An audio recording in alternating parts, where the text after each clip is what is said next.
Good morning students. आज हम देखने जा रहे हैं difference between consumption goods and capital goods. So first is satisfaction of human wants. ठीक है, पहले आप मीनिंग भी लिख सकते हैं बट मैंने ये ले लिया। Satisfaction of human wants, these goods satisfy human wants directly and these goods satisfy human wants indirectly।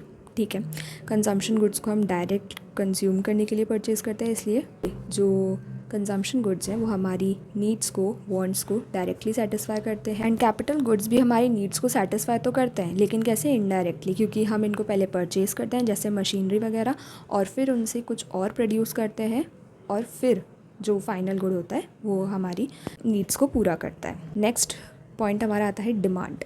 These goods have direct demand. Consumption goods की डिमांड कैसी होती है? डायरेक्ट होती है। एंड कैपिटल गुड्स की डिमांड कैसी होती है? डिराइव डिमांड होती है। ठीक है, जैसे मशीन है, टूल्स हैं, फैक्ट्री इक्विपमेंट्स हैं, ठीक है, तो इन सब को हम परचेज़ करते हैं ताकि हम इनसे फाइनल गुड बना पाएँ। ठीक है, जैसे क्लॉथ बना पाएँ या फिर मशीन से कोई भी प्रोडक्ट बना पाएँ। तो थर्ड पॉइंट हमारा आता है production capacity. So consumption goods do not help in increasing production capacity. ठीक है, कंजम्पशन गुड्स को तो आपने डायरेक्ट परचेज़ करके कंज्यूम कर लिया, वो कहाँ से प्रोडक्शन कैपेसिटी को इंक्रीज़ करने में हमारी हेल्प करेंगे। ठीक है, and capital goods help in increasing production capacity. जी हाँ, बिल्कुल, कैपिटल गुड्स जो है वो हमारे प्रोडक्शन कैपेसिटी को इंक्रीज़ करने में हेल्प करते हैं। कैसे? जैसे आपने कोई मशीन परचेज़ करी है, उससे आप गुड्स प्रोड्यूस करेंगे। ठीक है, तो आपकी प्रोडक्शन कैपेसिटी बढ़ी ना। जैसे पहले आप एक मशीनरी से बना रहे थे तो आप सिर्फ 5-6 गुड ही बना पा रहे थे।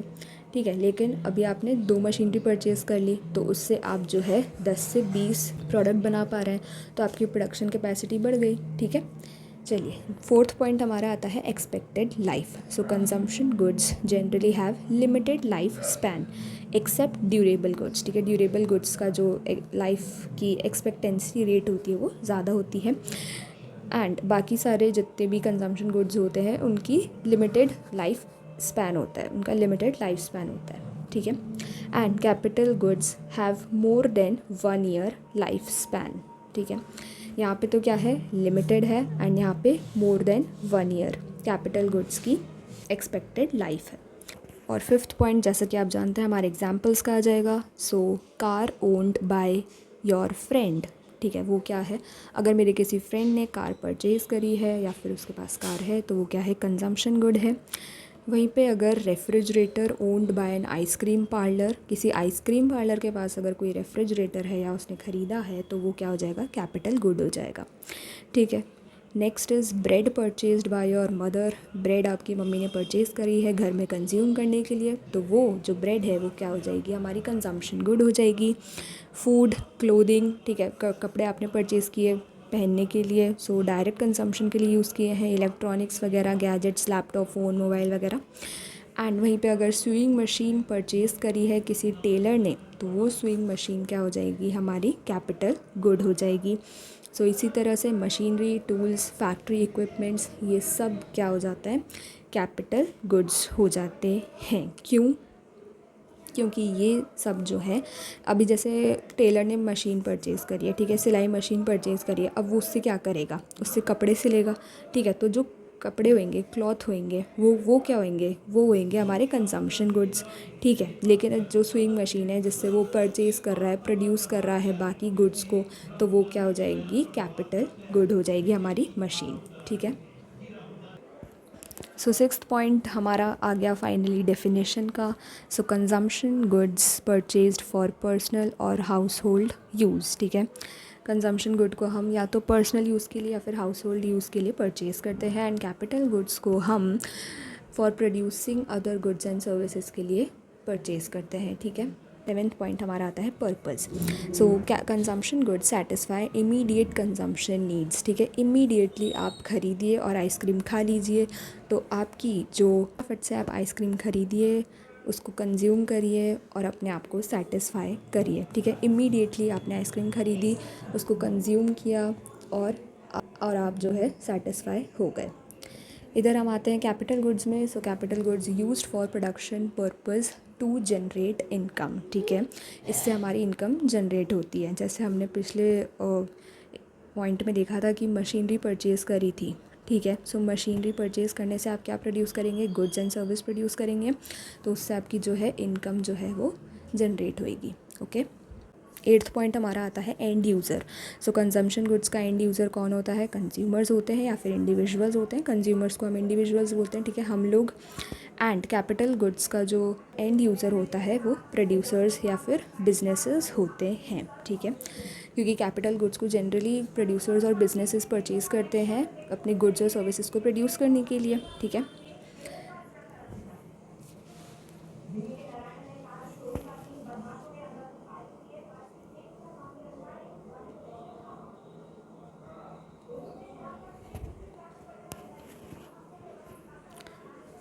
ओके। 9th पॉइंट हमारा आता है depreciation. So consumption good generally no depreciation is accounted for, ठीक है। कंजम्पशन गुड्स पे हम कोई डेप्रीसिएशन नहीं लगाते हैं, लेकिन कैपिटल गुड्स में हम डेप्रीसिएशन लगाते हैं, ठीक है। आगे हम डेप्रीसिएशन के बारे में पढ़ेंगे, अभी मैं आपको शॉर्ट में बता रही हूँ, ठीक है। Depreciation is applied due to wear and tear, ठीक है। जैसे अभी आज मैंने जो है एक मशीन परचेज़ करी, या फिर आज से 3 साल बाद, जैसे मैंने आज परचेज़ करी, 3 साल बाद जो है वो थोड़ी सी ख़राब हो जाएगी, ठीक है। उसका प्लास्टिक थोड़ा सा उखड़ने लग जाएगा एंड वो ठीक से काम करना बंद कर देगी।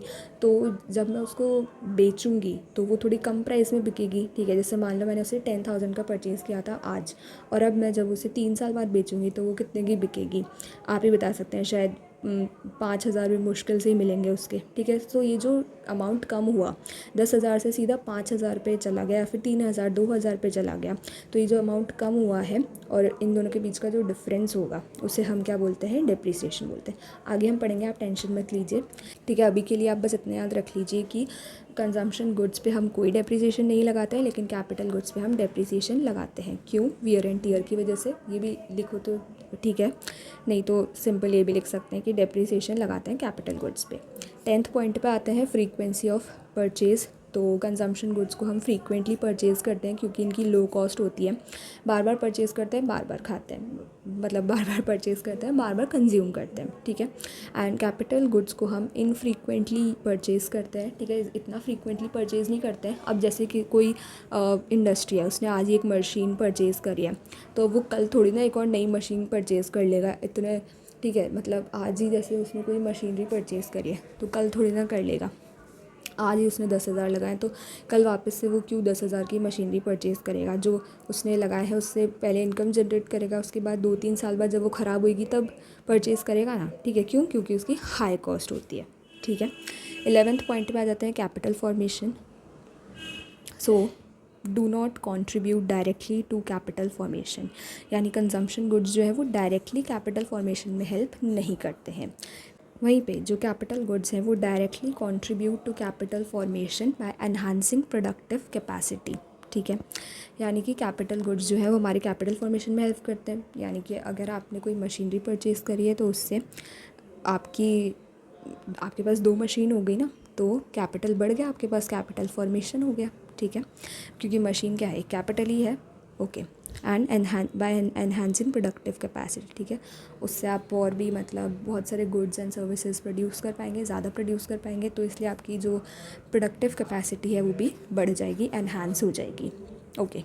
12th पॉइंट हमारा आता है रेवेन्यू जनरेशन का।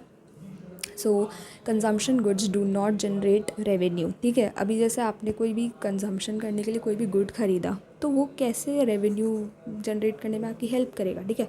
रेवेन्यू मतलब इनकम बोल सकते हैं आप, ठीक है, सेल्स बोल सकते हैं। वहीं पे कैपिटल गुड्स जो है helps generate revenue by enabling production, ठीक है। कैपिटल गुड्स जैसे मैंने एक मशीनरी परचेज़ करी, ठीक है, मैं वही बार बार सेम एग्जांपल दे रही हूँ क्योंकि कैपिटल गुड्स में जनरली मशीन्स ही आती हैं, ठीक है। So capital goods help generate revenue by enabling production, यानी कि आपने कोई मशीनरी परचेज़ करी, उससे आपने प्रोडक्शन किया गुड्स एंड सर्विसेज का, तो उससे उन गुड्स को बेच के, उन प्रोडक्ट्स को बेच के आप क्या कमाएंगे, आप रेवेन्यू ही तो कमाएंगे, ठीक है। सेल्स ही तो होएगी, आपकी इनकम ही तो बढ़ेगी, इनकम होएगी, प्रॉफिट होएगा, ठीक है, ओके। 13th पॉइंट हमारा आता है impact on economy, okay. So consumption goods drives consumer demand and spending, ठीक है, यानी कि इकोनॉमी पे क्या इम्पैक्ट करता है। सो कंजम्पशन गुड्स जो है वो क्या करते हैं, डिमांड और डिमांड होती है कंजम्पशन गुड्स की, एंड स्पेंडिंग कौन करते हैं, हम कंज्यूमर्स लोग करते हैं कंजम्पशन गुड्स खरीदने के लिए, स्पेंड करते हैं ना, पैसे स्पेंड करते हैं, ठीक है। Okay, and capital goods derives investment and industrial production, ठीक है। अब कोई मशीनरी मैंने परचेज़ करी है तो वो क्या है, मेरा एक इन्वेस्टमेंट है मेरी इंडस्ट्री में। क्यों? क्योंकि उससे मैं और गुड्स एंड सर्विसेज प्रोड्यूस करूँगी तो उससे मुझे और रेवेन्यू जनरेट होएगा, ठीक है, और मेरा प्रॉफिट इंक्रीज़ होएगा और सेल्स होएगी। तो इसीलिए किस लिए मैं यूज़ करती हूँ उसको, इंडस्ट्रियल प्रोडक्शन में यूज़ करती हूँ और इन्वेस्टमेंट के तौर पे यूज़ करती हूँ, ठीक है। नेक्स्ट हमारा आता है last point which is impact on production. तो कंजम्पशन गुड्स का डायरेक्टली कंज्यूम्ड होता है, इसीलिए नो इम्पैक्ट, कोई इम्पैक्ट नहीं होता प्रोडक्शन में। और वहीं पे capital goods used in production process, तो इसीलिए कैपिटल गुड्स का जो इम्पैक्ट होता है वो प्रोडक्शन पे होता है, और वहीं पे कंजम्पशन गुड्स का कोई इम्पैक्ट नहीं होता प्रोडक्शन प्रोसेस में, उनको हम डायरेक्टली कंज्यूम कर लेते हैं। और कैपिटल गुड्स को हम इसीलिए परचेज़ करते हैं ताकि हम उन्हें प्रोडक्शन प्रोसेस में यूज़ कर पाएँ, ठीक है। Thank you.